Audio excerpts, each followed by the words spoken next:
Vamos lá, vamos ter aula de sociologia. Aula de sociologia hoje, né, cara? Vamos pegar e vamos estudar sobre a sociologia brasileira. Alguns autores importantes da sociologia brasileira, tá legal? E aí, pra gente começar, o que eu quero que você faça? Eu quero que você entre no meu site. Entra no meu site, clica lá no botãozinho More. Meu site é profeduardo.com. profeduardo.com. Clica no botãozinho More, vai lá na abinha do primeiro ano, Sociologia, e aí assim, bem aqui assim, ó, no cantinho assim, ó, vai ter um slide sobre Sociologia Brasileira. Eu quero que você baixe esse slide, deixe no seu computador, e aí com as aulas que eu for dando, você vai acompanhando, tá legal? Eu sempre acredito nesses 4 pilares para você ter um bom aprendizado. Quais são os 4 pilares que eu acredito? 1. Aula do professor, explicação. O professor tá falando, você tá, ó, anotando, escrevendo, tá legal? Segundo pilar, o slide. Pega lá o slide, acompanha, que é bem bacana. Terceiro pilar, cara, livro. Depois você tem que ler o seu livro, fazer as reflexões, observar pontos que o professor colocou ou não colocou e complementar. E por fim, atividade. Você tem esses 4 pilares, você vai estar sabendo do seu conteúdo. Lógico, tem vários outros aspectos. Dar aula é uma maneira maravilhosa de aprender conteúdo. Toda vez que você está explicando para alguém, você está aprendendo, tá legal? Então, se você está pegando conteúdo, tem algum amigo que você pode fazer uma videochamada, faz uma videochamada com ele, tira dúvidas. Pô, super legal, cara. Não é porque a gente está em casa que a gente precisa perder esse contato com os nossos amigos, né? Faz uma videochamada, entra lá pelo WhatsApp mesmo e troca uma ideia, explica o conteúdo para ele, que é uma maneira de você tá aprendendo seu conteúdo, tudo bem? Então vamos lá, vamos falar de sociologia brasileira, né? E aí eu queria começar a falar de sociologia brasileira falando, na verdade, sobre Roma e Grécia Antiga. Ah, por que, professor, você vai falar de Roma e Grécia Antiga? Na verdade, nem de Roma eu vou falar só de Grécia, tá? Quando você pega e vai estudar sobre a Grécia, você sabe que é dividido em vários períodos. Os 2 primeiros é o período pré-homérico e o período homérico. Por que a gente fala desses períodos quando a gente vai estudar de Grécia? A gente fala desses períodos porque os 2 períodos estão relacionados com um cara que escreveu 2 livros, Homero. Homero escreveu 2 livros, a Ilíada e a Odisseia. E quando você estuda a Ilíada e a Odisseia, você aprende muito sobre a Grécia Antiga. Você aprende sobre aspectos morais da Grécia Antiga, você aprende sobre religiosidade, você aprende sobre convivência coletiva. Tudo isso são aspectos que você aprende no livro de literatura. Lá tá cheio de ficção, óbvio que tem muita ficção, mas cara, você pode aprender muito lá, fechou? Então, leia a Ilíada e a Odisseia que você vai compreender sobre a Grécia Antiga. Por que eu fiz essa comparação, professor? Porque sociologia brasileira também é um pouco isso. O início da sociologia brasileira, ela está muito relacionada a autores que escreviam literatura, documentos literários, tá? Livros. E aí o primeiro cara que eu vou falar é esse, Euclides da Cunha. Euclides da Cunha é um grande autor brasileiro, morreu em uma relação conturbada com a sua esposa, né, que tinha um amante, etc. Tem a ver com a história do Botafogo, então eu que sou botafoguense sei da história, se você está curioso, dá um Google aí que você vai ver que a morte do Euclides da Cunha tem a ver com o Botafogo, tá legal? Dá uma olhada aí depois. Então olha só, você pega o Euclides da Cunha, ele escreveu um livro chamado Os Sertões, cara. E quando ele escreveu Os Sertões, ele estava fazendo sociologia. Por quê? Ele teve que estudar a história daquela população que vivia no norte e nordeste brasileiro, cara, principalmente no nordeste, e ele escreve sobre a vida, a dura vida desse sertanejo. Quando ele escreveu sobre a dura vida desse sertanejo, ele quebrou alguns aspectos que se tinha.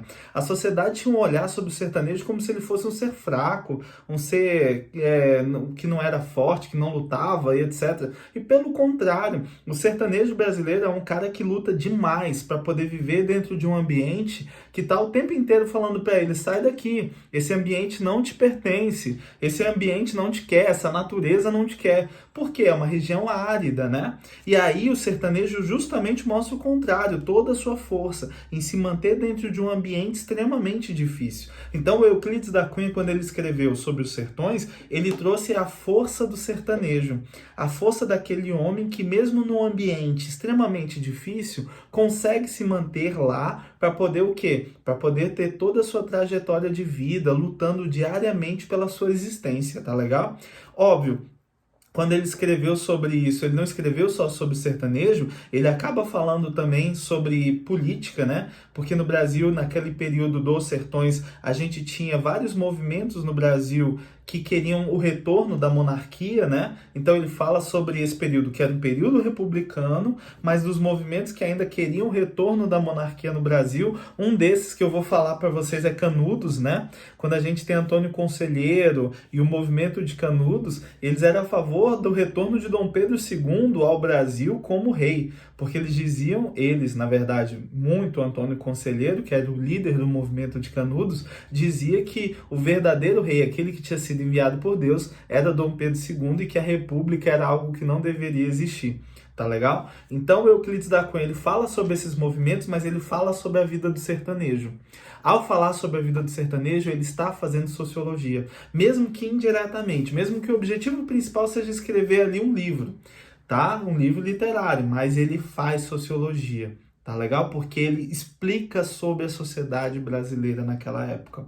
Aí, já no segundo momento da sociologia no Brasil, a gente já tem a fase ali, que é uma fase de pesquisa, a fase do campo, a fase de pesquisa realmente científica, né? Onde os pesquisadores vão no campo para poder estudar a sociedade. E aí você tem diversos autores importantes. Caio Prado Júnior, Sérgio Buarque de Holanda, Gilberto Freire, e é esse que eu quero falar para você agora. Eu quero falar sobre Gilberto Freire. Eu tenho uma história muito íntima com Gilberto Freire, porque uma época eu fiquei doente e tive que ficar internado, e durante essa época eu li o livro que é o principal livro do Gilberto Freire, que é o Casa Grande Senzala. É um livrinho grossinho, tá? Dá um trabalho a leitura dele, mas é gostoso. Quem gosta, gosta. Eu indico Gilberto Freire, Casa Grande Senzala, apesar das críticas que eu vou fazer a ele, e são muitas. Muitas. Tá legal? Vou tirar aqui o óculos rapidão, cara. O Gilberto Freire escreve, então, Casa Grande Senzala, e ele traz uma visão muito harmoniosa sobre a escravidão no Brasil, cara. Ele traz uma visão quase romântica da escravidão no Brasil, como se, se a escravidão no Brasil tivesse sido branda, como se ela não tivesse sido dura, como foi a escravidão nos Estados Unidos. Ele faz esse tipo de comparação, que é uma coisa que, já no início, eu já digo para você, não faça essa comparação. A quantidade de negros que vieram para o Brasil sendo escravos, para trabalhar de maneira escrava, é muito, muito maior do que a quantidade de negros que foram para os Estados Unidos. Automaticamente as relações vão ser diferentes, porque quando você pensa em quantidade, isso ela gera aspectos de comportamentos sociais, tudo bem? Então o primeiro aspecto tira isso. E outro, cara, se você tem a sua liberdade cerceada, já não é brando, concorda? Se você poderia ser amarrado num tronco, se você poderia ser chicoteado, se você era morto dentro de um navio negreiro vindo para o Brasil, não tem nada de brando na escravidão, mas o Gilberto Freire ele tem essa visão mais harmoniosa, sabe? Das relações entre negros e brancos no Brasil como relações mais íntimas e próximas, tá? O nome já diz Casa Grande Senzala. Casa Grande era a casa onde vivia o senhor de engenho, e a senzala era o local onde viviam os negros, né? Ele conta a história de como era a vida dentro desse ambiente. Inclusive, no livro dele, tem um mapinha onde ele desenha onde ficava a Casa Grande, onde ficava a senzala, onde ficava a parte lá que eles trabalhavam com a cana-de-açúcar. Ele fazia todo esse desenho, tá legal? Então, ele traz essa visão harmoniosa. O que ele traz de aspecto novo ali? Ele traz o aspecto da valorização da miscigenação. O que acontece, galera? Quando se teve o fim da escravidão no Brasil, a gente tinha um movimento no Brasil que é um movimento eugênico. Esse movimento eugênico era um movimento que era contra a miscigenação. Eles diziam, ou tinham aquele olhar extremamente preconceituoso, racista, tá? De que o Brasil não iria se desenvolver porque ele tinha uma grande quantidade de negros. E quanto mais negros nós tivéssemos no Brasil, mais difícil seria o desenvolvimento da nossa nação. É como se, a sociedade só fosse boa se ela tivesse brancos. Tosco, né? Mas era uma visão da época, e a eugenia queria uma limpeza social, a limpeza social de tirar os negros e colocar os brancos. Inclusive, um aspecto que a gente tem que discutir é quando a gente fala da chegada dos italianos no Brasil, né? A gente tem essa visão dos italianos vindo para cá para trabalhar, mas um dos objetivos desses italianos vindo para cá era embranquecer a sociedade brasileira. Era trazer europeus para cá para embranquecer a sociedade, porque essa sociedade não iria se desenvolver por causa da quantidade de negros que aqui viviam. Tá vendo aí todo o preconceito, todo o racismo? A gente tem uma origem, ó, antiga disso, tá legal? O Gilberto Freire, ele vem com outro aspecto, ele vem falando, cara, não, a miscigenação entre negros e brancos, ela é positiva, é isso que faz com que o Brasil seja incrível, diferente, tá legal? Ele vai valorizar a miscigenação. Mas no aspecto em que, ao mesmo tempo em que ele valoriza a miscigenação, ele cria um problema muito grande. Ele cria uma coisa chamada o mito da democracia racial, onde ele vai identificar no Brasil que ele vai criar a história, porque é um mito, né? Mito não é real, de que no Brasil não existia racismo e preconceito, que no Brasil todos nós éramos uma sociedade unida e essa miscigenação era positiva e a sociedade sabia conviver e etc. Sendo que isso não é real, é um mito, o mito da democracia racial. Se você já ouviu falar alguém falando assim, no Brasil não tem racismo, negros e brancos aqui vivem extremamente bem, todo mundo é aceito, etc. Essa pessoa está reproduzindo esse mito da democracia racial criado lá com a sociologia do Gilberto Freire, no caso a Grande Senzala. Tá legal? Então ele criou essa ideia de que no Brasil não existia preconceito e essa ideia perdurou durante muito tempo. Ela, óbvio, vai ser criticada, mas ela vai perdurar durante muito tempo, tá legal?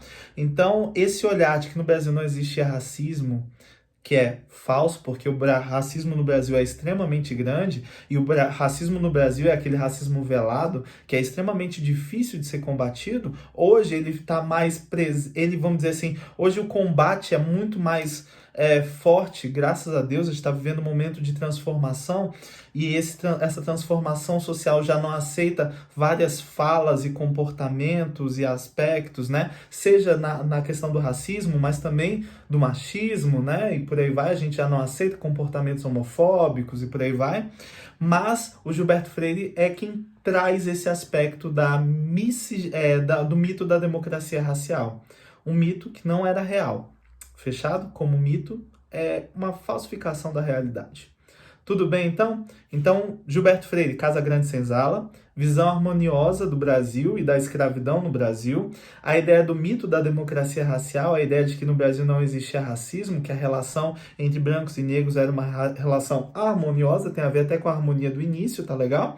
E também a visão positiva à miscigenação. O único ponto que eu ponho de positivo é esse ponto que ele diz que a miscigenação é o que tornava o Brasil algo diferenciado, algo fantástico. Eu concordo. Miscigenação é bacana. Tá legal? Nossa aula de hoje ficou aqui. Até mais. Qualquer dúvida, aí no meu site você tem um tópicozinho, um botãozinho que você consegue mandar mensagem para mim. Tem o meu Instagram, tem a plataforma, então qualquer dúvida a gente tá aí para tirar suas dúvidas, ok? Até mais, galera. Tchau!